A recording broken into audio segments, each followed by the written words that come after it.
Assalamualaikum, salam sejahtera untuk kita semua. Om Swastiastu, Namo Buddhaya, salam kebajikan. Awalnya adalah kearifan, awalnya adalah wisdom, lalu kearifan tersimpan dalam puisi. Ini serial kuliah singkat, Kultum, kuliah 7 menit, kita menggali kearifan dari kutipan yang puitis, baik dari puisi ataupun dari prosa. Sekarang kita akan gali dari seorang pemikir, Ibnu Taimiyah.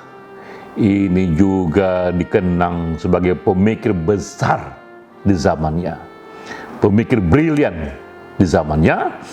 Ia hidup 800 tahun yang lalu, lahir di tahun 1263 hingga 1328. Ia lahir di Haran yang sekarang menjadi negara Turki.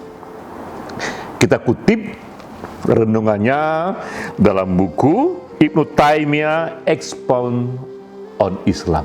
Ini bunyi kutipannya yang juga kontroversial. Ujar Ibnu Taimiyah, Tuhan mendukung negara yang adil walau ia dipimpin oleh mereka yang tidak beragama. Dan Tuhan tidak mendukung negara yang zalim walau ia dipimpin oleh seorang tokoh agama. Bukan main. Pernyataan yang kuat sekali bahwa menurut Ibnu Taimiyah, seorang pemikir muslim yang cemerlang itu, Tuhan mendukung negara yang adil walau bukan dipimpin oleh orang yang beragama. Namun walaupun ia beragama, jika negaranya zalim, Tuhan tidak mendukungnya. Apa makna lebih jauh dari renungan ini? Kita kisahkan dulu riwayat singkat Ibnu Taimiyah, karena acap kali renungan itu hanyalah endapan batin dari perjalanan sang pemikir. Kita cari tahu insight dalam hidupnya untuk menafsir lebih jauh renungannya itu. Ibnu Taimiyah, ketika ia wafat, ia membuat satu fenomena karena lebih dari 200.000 laki-laki dan belasan ribu wanita mengantarkannya pada pemakaman. Di era itu, era 800 tahun yang lalu, begitu banyak jumlah manusia yang mengantarkan ia dalam pemakamannya, yang dikatakan di sana hanya bisa ditandingi dengan wafatnya raja-raja yang agung. Ini sendiri satu pertanda bahwa Ibnu Taimiyah adalah pemikir yang dicintai di zamannya. Walau Ibnu Taimiyah itu sangat kontroversial, 3 hal ini juga membuat ia sudah kontroversial. Pertama, dari namanya, Ibnu Taimiyah. Di dunia muslim saat itu seringkali seorang laki-laki menambahkan nama laki-laki yang lain yang agung dalam namanya sendiri. Tapi Taimiyah itu nama perempuan. Nama perempuan yang dilekatkan pada namanya yang tak lazim di masa itu. Ibnu Taimiyah juga dikenal ia tidak menikah sampai akhir hayatnya. Bahkan juga tak pernah dikenal ada terlibat asmara sepanjang hidupnya. Pun itu menjadi hal yang unik di zamannya. Dan yang lainnya, yang unik lainnya adalah di samping seorang pemikir, ia juga ditahan dan dipenjara bolak-balik sampai 6 kali sepanjang hidupnya. Jadi memang kita lihat begitu kontroversi hidupnya ini hingga dipenjara bolak-balik 6 kali. Ia sebagaimana juga para pemikir di zamannya, seorang polimat yang menguasai begitu banyak ilmu pengetahuan ia dalami itu teologi, ia dalami itu filsafat, ia kuasai juga bahkan ilmu-ilmu alam. Tapi yang membuat Ibnu Taimiyah berbeda dengan umumnya pemikir di zamannya, ia pun seorang diplomat. Tidak hanya seorang pemikir, ia juga seorang politisi.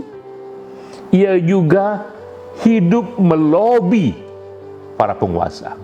Di zaman itu, ketika ia hidup, tentara Mongol invasi menyerbu kawasan Muslim, termasuk menyerbu tempat Ibnu Taimiyah hidup. Ia pun diutus untuk melobi sang raja bernama Ghazan Khan. Ia penguasa Mongol, tapi saat itu ia sudah beragama Muslim. Jadi karena Mongol hidup di sana bergenerasi, generasi yang Ghazan Khan sudah beragama Muslim. Ibnu Taimiyah datang menghadap. Dengan lantang ia berani berkata, "Wahai penguasa, mengapa dirimu menyerbu kami sesama negara Muslim? Bukankah Anda sendiri seorang Muslim?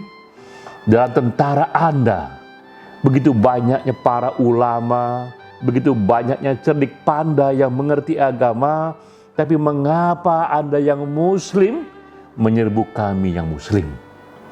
Padahal kakek Anda, buyut Anda yang waktu itu belum Muslim, lebih adil dari Anda, tidak menyerbu kami." Begitu berani ia katakan itu, dan itu pula awal dari lahirnya renungan Ibnu Taimiyah yang mengatakan bahwa mereka penguasa yang Muslim sekalipun, jika ia memimpin negara yang tak adil, maka Tuhan tidak mendukung mereka. Tapi mereka yang bukan beragama, tidak beragama, bukan Muslim, tapi memimpin negara yang adil, Tuhan mendukung mereka. Itulah renungan yang keras sekali, yang kontroversial sekali dari Ibnu Taimiyah. Apa hikmah renungan itu di masa kini? Kita lihat betapa Ibnu Taimiyah lebih mementingkan esensi dari formalitas. Bukan jubah yang penting, tapi perilaku yang konkret yang penting. Apa yang konkret itu? Perilaku yang adil. Itulah yang paling konkret, itulah yang paling nyata, bukan jubah agamanya. Apakah itu agamanya Islam, Kristen, Hindu, Buddha? Bukan itu yang penting. Yang penting apakah perilakunya perilaku yang agamis, yang dianjurkan oleh agama. Itu yang penting. Itu esensinya. Lalu hiduplah sekarang ini seorang ilmuwan bernama Hussein Askari. Ini ilmuwan dari Iran.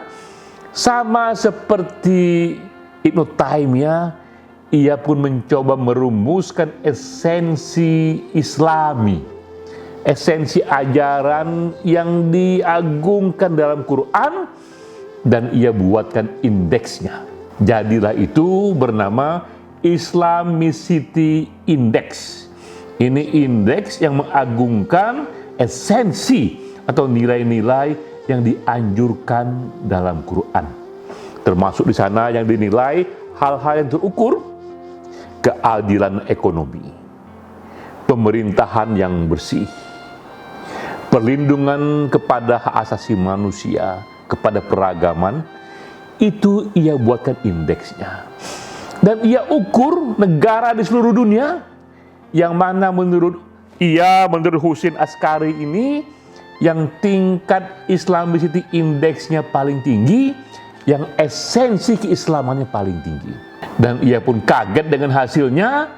Ternyata yang ia lihat top 10 negara-negara yang ia anggap paling mewakili esensi Islam justru negara-negara barat yang majoritinya itu bukan Muslim.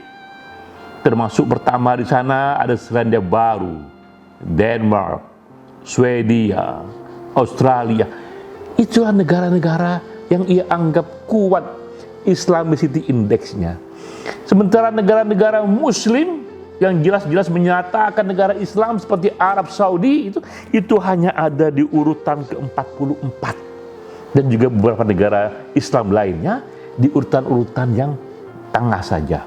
Kita pun teringat ucapan Ibnu Taimiyah bahwa bukan jubahnya yang penting, bukan labelnya ini negara Islam atau bukan, namun terlihat dari bagaimana cara negara itu perlakukan warga negaranya. Apakah di sana hak asasi manusia dilindungi? Apakah di sana kebebasan dilindungi? Apakah keberagaman dilindungi? Itulah nilai-nilai yang Quran ajarkan. Itulah esensi yang Islam ajarkan. Merenungkan kembali Ibnu Taimiyah di era kini, kita pun dapatkan gambaran itu yang tadi kata Ibnu Taimiyah, Tuhan mendukung negara yang adil walau dipimpin oleh mereka yang tidak beragama, dan Tuhan tidak mendukung negara yang zalim walaupun ia didukung oleh penguasa yang muslim atau penguasa yang beragama. Dengan itu kita pun dapat pegangan. Ketika kita hidup di zaman ini, di zaman now, kita tahu yang penting bukan jubahnya, yang penting adalah perilakunya. Apakah perilakunya membawa pesan cinta, pesan keadilan, pesan kesatuan. Itulah yang penting. Sampai jumpa.